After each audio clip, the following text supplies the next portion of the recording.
Les valeurs islamiques arrivent partout dans le monde et c'est pour ça que le sionisme développe une communication islamophobe aujourd'hui. C'est-à-dire qu'il faut regarder la télévision, écouter les discours politiques. L'ennemi premier de la démocratie, de la liberté, pour le sionisme, c'est l'islam. C'est pour ça que beaucoup de gens aujourd'hui sont, beaucoup de chrétiens, les chrétiens, alors que le sionisme a tué le Christ. C'est le sionisme qui prétendait que Jésus était le fils d'une putain. C'est comme ça que dans que définit en fait Marie. Alors que dans l'islam, il y a un respect, non seulement un respect, mais Jésus annonce la venue du prophète, et donc, enfin la venue du messager. Et donc c'est pour ça qu'il y a énormément de travail à faire pour convaincre aussi, comme ça se passe au Liban, les chrétiens aujourd'hui, d'arriver dans ce grand mouvement islamique, qui est un mouvement universel. L'islam n'est pas une frontière. L'islam, c'est la porte vers la liberté. Il y a vraiment, on l'a senti ces dernières années, on est passé vraiment dans une phase de guerre médiatique ouverte face au monde musulman. Et la volonté est de diviser évidemment les chrétiens. Avant, les chrétiens ont été déjà dépouillés de leur religion. Les églises se sont vidées. Le sionisme, partout où il arrive, tente déjà d'enlever les valeurs morales du pays. Et puis ensuite, l'islam est arrivé, ce vent qui arrive et qui libère en fait les populations. Qui les étouffe en fait. Oui, et c'est pour ça que de plus en plus de gens vont vers l'islam. Mais il y a une politique, une guerre qui est vraiment menée médiatique. Vous pouvez le constater dans le discours des politiques, mais également dans les médias.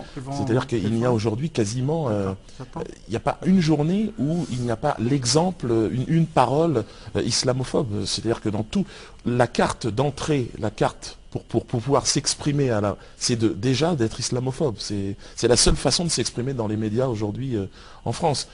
Il y a quelques alibis, évidemment, toujours, quelques alibis déguisés en musulmans, déguisés en porteurs de l'islam, mais en réalité, c'est toujours le malin. Et c'est ça la force de l'islam, c'est qu'il semblerait qu'avec le temps, le message originel est garanti. Et c'est pour ça que, d'ailleurs, ici le pouvoir est bicéphale. Il y a d'un côté des politiques et de l'autre côté aussi des sages qui observent et qui donnent leur avis. Malheureusement, en France, tout ça, ça n'existe pas. C'est pour ça que on est dans une situation où l'islam est devenu, la guerre contre l'islam est devenue une priorité. Je pense que tout le monde est d'accord là-dessus, en tout cas en France. Le lobby sioniste est très présent parce qu'il y a une situation géopolitique internationale qui impose au sionisme de trouver un plan de repli, parce que Israël est un projet quasi terminé. Je pense qu'Israël ne survivra pas à cette décennie, et donc fatalement, les sionistes les plus hystériques, ceux qui ne sont pas ouverts au dialogue, vont être obligés de bouger. Et donc ils vont certainement arriver en France, parce que et le président de la République est un sioniste invétéré, et les médias, et la plupart des structures aujourd'hui d'État, des institutions françaises sont sous contrôle du sionisme. On a vraiment l'impression que le sionisme se prépare à bouger, en fait. Et je pense que la France est un point de repli, peut-être intermédiaire, avant les États-Unis. Mais bon, en tout cas, ce qui est certain, c'est que après Israël et les États-Unis, je crois que Paris est devenu aujourd'hui l'une des capitales du sionisme.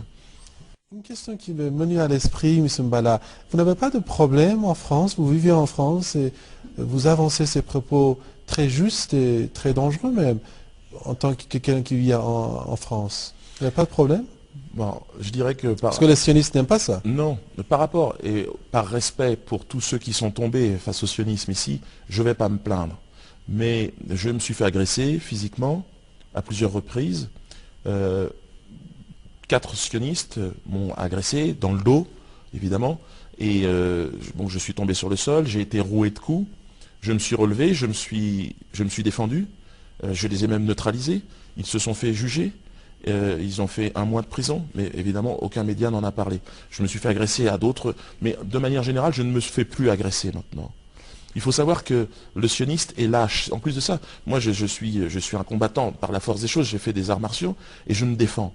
Et ce que je peux vous dire, ce qui est étonnant, c'est que même à 4 contre 1, Ils ne trouvent pas la force. Non, mais leurs coups sont légers. C'est-à-dire, c'est comme si c'est quand même des caresses. Vous voyez. Donc, bien sûr que dans d'autres endroits du monde, ils utilisent des armes à feu. Tomber sous le sionisme m'importe peu. La mort sera plus confortable de toute façon que la soumission et que la condition d'esclave au sionisme. Donc, je n'ai pas à me plaindre. Mais ce que je peux vous dire, c'est que je suis interdit de travailler partout, mais je ne vais pas me plaindre. Je suis content d'être à ma place. Je suis content de voir qu'il y a aujourd'hui des jeunes gens qui bougent, qui prennent la relève, qui prennent le flambeau. Mon fils qui m'accompagne aujourd'hui ici, qui s'inspire, qui regarde, qui est impressionné aussi de voir un pays debout comme ça, fier et exemple. Parce que ce que nous avons besoin, c'est d'exemples. On a simplement besoin de voir qu'il y a une vie après le sionisme. Monsieur Mbala, vous êtes un antisioniste très réputé, vous menez des activités pour faire comprendre au monde quel est vraiment l'objectif des sionistes. D'abord, pourquoi les sionistes essayent tant de faire des crimes à travers le monde? Quel est leur intérêt? Je pense que c'est profondément une science du mensonge et une haine profonde de l'humanité. Mais pourquoi Je ne sais pas. Il me semble que c'est une épreuve qui est envoyée à l'humanité. Une épreuve que nous allons dépasser. Nous survivrons au sionisme. Mais c'est une épreuve parce que le sionisme joue sur nos instincts les plus bas, les plus faciles.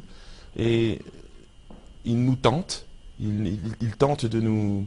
C'est la tentation dont nous parlait le Christ pour les Européens, parce que j'ai grandi dans cette tradition-là. Et il divise. C'est l'art de la dissimulation, du camouflage. Il est là où on ne l'attend pas. Non, c'est vraiment l'épreuve. C'est une épreuve qui nous est envoyée. Et je suis toujours surpris, parce qu'il est là où on ne l'attend pas. Mais il y a quelque chose de lumineux qu'il n'a pas au fond de son regard. Et donc, une fois qu'on a l'habitude de le combattre, on le ressent. On ressent le sionisme dans le discours et dans le cœur des gens. Pour terminer l'émission, je demande à M. Mbala de résumer sa pensée et donner un message à tous ceux qui nous regardent, en 1 minute. En 1 minute, moi je vais essayer d'être très bref. Je pense qu'effectivement, l'heure est venue à un front plus large de s'unir vraiment contre le sionisme.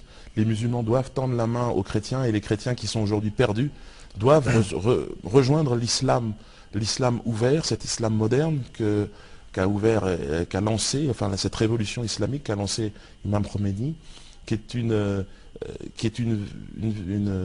perspective en fait très très large, très universelle, qui concerne en fait la planète tout entière, tous les continents, se battre contre l'injustice, et l'injustice elle a un nom, elle s'appelle le sionisme.